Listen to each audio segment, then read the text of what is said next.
మిత్రులందరికీ కూడా నమస్కారం. నా పేరు గుంజపూడి హరిప్రసాద్. నేను బీసీ కులాల ఐక్యవేదిక రాష్ట్ర అధ్యక్షుడిని. మరి ఈరోజు మనందరికీ కూడా తెలిసిందే, గ్రాడ్యుయేట్స్ ఎన్నికల సందర్భంగా ప్రచారం జరుగుతూ ఉంది. ఒక 4-5 రోజులలో ప్రచారం కూడా ముగుస్తున్నటువంటి సందర్భంగా ఈరోజు ఈ ఉమ్మడి 4 జిల్లాలన్నీ కూడా తిరుగుతున్నటువంటి సందర్భంలో మరి ఈరోజు ఈ జగిత్యాల నియోజకవర్గానికి రావడం, మరి ఇక్కడ ఉండేటువంటి బీసీ కుల సంఘాల నాయకులను, మేధావులను మనందరినీ కూడా కలిసి మరి జరుగుతున్నటువంటి ఎన్నికల సందర్భంగా మరి కరీంనగర్ మాజీ మేయర్ సర్దార్ రవీందర్ సింగ్ గారు, మాజీ సివిల్ సప్లై కార్పొరేషన్ చైర్మన్, వారు కూడా ఈ ఎన్నికల్లో ఎమ్మెల్సీ అభ్యర్థిగా పోటీ చేస్తూ ఉన్నారు.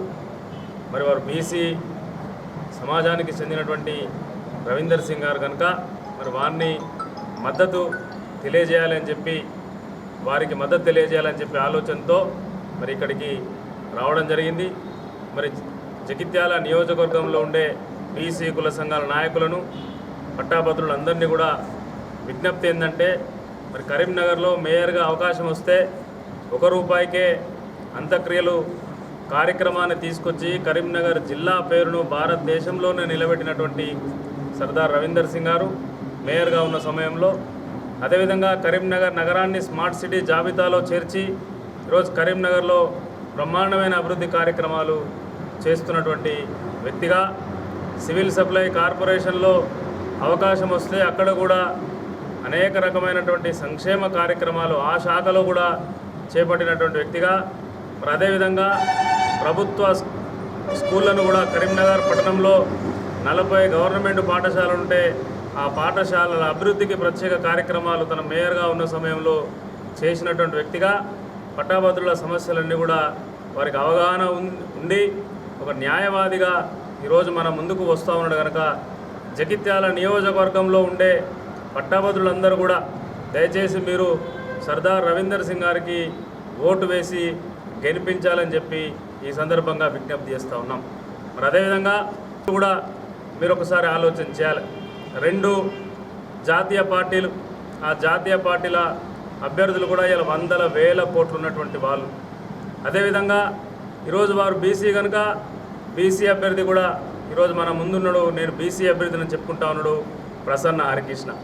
ఈరోజు ప్రసన్న హరికృష్ణ తన 19 సంవత్సరాల ఉద్యోగ జీవితంలో ఎన్నడూ కూడా బీసీ సమస్యల మీద కానీ, బీసీలకు ఉండేటువంటి ఇబ్బందుల మీద కానీ, బీసీ విద్యార్థుల సమస్యల మీద కానీ, బీసీలకు సంబంధించినటువంటి అనేక అంశాలుంటే వాటి మీద ఏనాడు కూడా మాట్లాడనటువంటి వ్యక్తి ప్రసన్న హరికృష్ణ. ఈరోజు ఎన్నికలు వచ్చి పోటీ చేస్తున్నటువంటి సందర్భంలో నేను బీసీని, బీసీలందరూ నాకు మద్దతు ఇవ్వాలని చెప్పి తెలియజేస్తూ ఉన్నాడు. సోదరులందరూ కూడా గమనించండి, తాను 19 సంవత్సరాలు ఉద్యోగ కాలంలో ఎన్నడూ కూడా తెలంగాణ ఉద్యమంలో కూడా పాల్గొన్నటువంటి ఈ ప్రసన్న హరికృష్ణ కేవలం ఆయన సంపాదన ఒకటే లక్ష్యంగా ఈరోజు పనిచేసినటువంటి సందర్భం మనం చూసినాం. తాను ఎక్కడ పనిచేసినా మరి ఆయన దృష్టంతా కూడా బుక్స్ రాయాలి, ఆ బుక్స్ రాసి ఆ బుక్స్ను మార్కెట్లోకి పంపితే దాని ద్వారా వేల కోట్లు, వందల కోట్లు వచ్చేటువంటి పరిస్థితిని ఆయన చూసుకున్నాడు తప్ప, మరి ఆయన గవర్నమెంట్ కళాశాలలో పనిచేసే సందర్భంలో మరి అక్కడ ఉండేటువంటి గవర్నమెంట్ కళాశాలలో పేద బడుగు బలహీన వర్గాల ప్రజలే చదువుతారు. మరి అటువంటి పిల్లలకు ఎన్నడూ కూడా శ్రద్ధగా వాళ్ళు విద్యా బుద్ధులు నేర్పినటువంటి సందర్భం లేదు.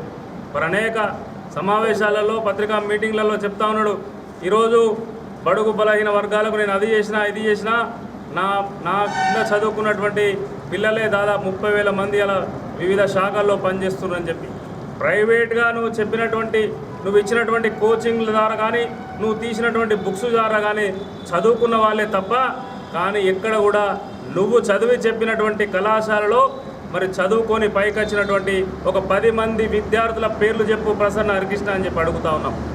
ఈరోజు నువ్వు పోటీ చేస్తున్నటువంటి సందర్భంలో నువ్వు ఈరోజు ఒక జాతీయ పార్టీతో కుమ్మక్కై, భారతీయ జనతా పార్టీతో కుమ్మక్కై మొన్ననే కరీంనగర్లో ఒక సమావేశంలో బీసీ సంఘం నాయకులను పిలుచుకొని వాళ్ళు బీసీ సంఘం సమావేశంలో నువ్వు ఉన్నటువంటి సమావేశంలో వారు ఏం చెప్పినారు, ఒక ఓటు భారతీయ జనతా పార్టీ అభ్యర్థికి వేయండి, టీచర్ అభ్యర్థికి భారతీయ జనతా పార్టీకి అభ్యర్థికి వేయండి, మరి అదేవిధంగా గ్రాడ్యుయేట్ వచ్చే వరకు ప్రసన్న హరికృష్ణకి వేయండి అని చెప్పి. అంటే అక్కడనే తెలిసిపోతుంది నువ్వు భారతీయ జనతా పార్టీ అభ్యర్థితో భారతీయ జనతా పార్టీతో నువ్వు కుమ్మక్కై ఈరోజు ఎన్నికల బరిలో దిగి మరి ఈరోజు ప్రజల్ని బీసీలని అయోమయానికి గురి చేసేటువంటి ప్రయత్నం ప్రసన్న హరికృష్ణ చేస్తూ ఉన్నాడు.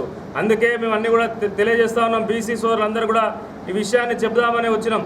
ఈరోజు బీసీ సోదరులారా, ముఖ్యంగా పట్టభద్రులారా, మీరు ఈ విషయాలను గ్రహించండి. ఈరోజు ప్రసన్న హరికృష్ణ కేవలం ఈరోజు ఆయన స్వార్థం కోసం ఎమ్మెల్సీగా గెలిస్తే ఇంకా 4 బుక్కులు ఎక్కువ రాయొచ్చనే ఆలోచనతో, ఇంకా 4 రూపాయలు ఎక్కువ సంపాదించుకునేటువంటి ఆలోచనతో ఈరోజు ప్రసన్న హరికృష్ణ వస్తూ ఉన్నాడు. ఆయన పట్ల అప్రమత్తంగా ఉండండి అని తెలియజేస్తూ ఉన్నాం. మేయర్గా ఉన్న సమయంలో మీరు కూడా ఇక్కడ ఉన్నటువంటి ప్రజలు పేపర్లను అక్కడ చూస్తూ ఉంటారు. ఆయన తీసుకొచ్చినటువంటి కార్యక్రమాలు కూడా మనందరూ కూడా తెలుసు. ఈరోజు కరీంనగర్ నగరంలో రూపాయికి అంత్యక్రియలు, ఇలా రూపాయికి నల్ల, ఈరోజు ప్రజలందరూ కూడా వారు చేసినటువంటి కార్యక్రమాలను స్మరించుకుంటూ ఉన్నారు. ఇప్పటికీ యాద్ చేసుకుంటూ ఉన్నారు. ఈరోజు కూడా కరీంనగర్ కార్పొరేషన్లో రూపాయి అంత్యక్రియలు కొనసాగుతూ ఉన్నాయి. మరి అటువంటి సందర్భంలో రేపొద్దున ఆయన చిరకాల కోరిక ఎమ్మెల్సీ శాసనమండలిలో అడుగు పెట్టాలి, ప్రజా సమస్యలు శాసనమండలిలో వినిపించాలనేటువంటి కోరిక వారికి ఉంది. మరి అటువంటి పరిస్థితుల్లో మీరు సర్దార్ రవీందర్ సింగ్ గారికి జగిత్యాల నియోజకవర్గంలో ఉన్నటువంటి ప్రజలందరూ కూడా గెలిపించాలని చెప్పి కోరుతా ఉన్నాం. ఈ బీసీ వాదాన్ని అడ్డం పెట్టుకొని ఓ మేధావినో, లేకుంటే నేను పుస్తకాలు తీసినానో, లేకుంటే నాకు ఇంకా వేరే రకమైనటువంటి మద్దతు ఉందని చెప్పి ఇలా ప్రసన్న హరికృష్ణ ఒక బీసీ వాదాన్ని బీసీ ముసుగులో మీ ముందుకు వస్తున్నాడు. ప్రజలారా మీరందరూ కూడా గ్రహించి ఈ ప్రసన్న హరికృష్ణను బుద్ధి చెప్పవలసిందిగా ఈ సందర్భంగా కోరుతా ఉన్నాం.